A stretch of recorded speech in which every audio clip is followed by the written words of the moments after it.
Today we're going to delve into one of America's most prolific serial killer, Herb Baumeister. Herb Baumeister was a seemingly normal businessman and family man who lived in Indiana in the 1980s and 90s.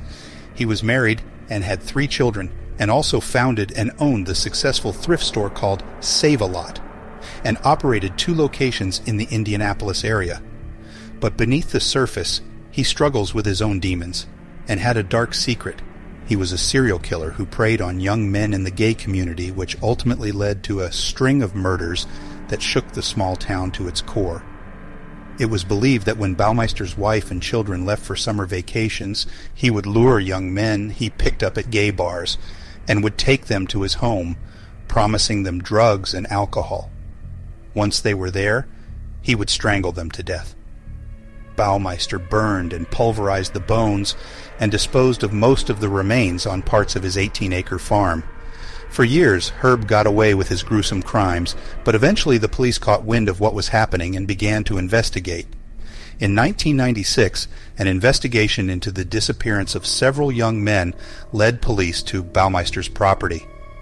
They asked both Herb Baumeister and his wife to search the property, but they both forbade police to search the home.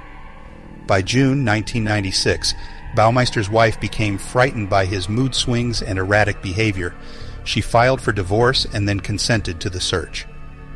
They uncovered a horrifying scene with the remains of 11 young men scattered across the grounds. Around 10,000 bones were uncovered.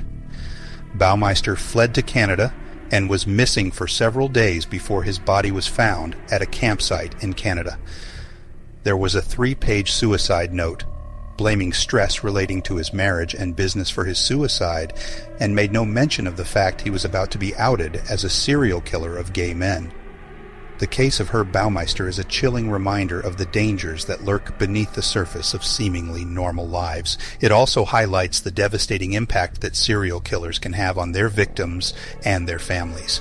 Thank you for listening to this episode of True Crimes on Haunting Murders, and remember, sometimes the scariest monsters are the ones that look just like us. Don't forget to hit that like button, subscribe, and share so you don't miss any future episodes. And remember to stay curious and keep listening.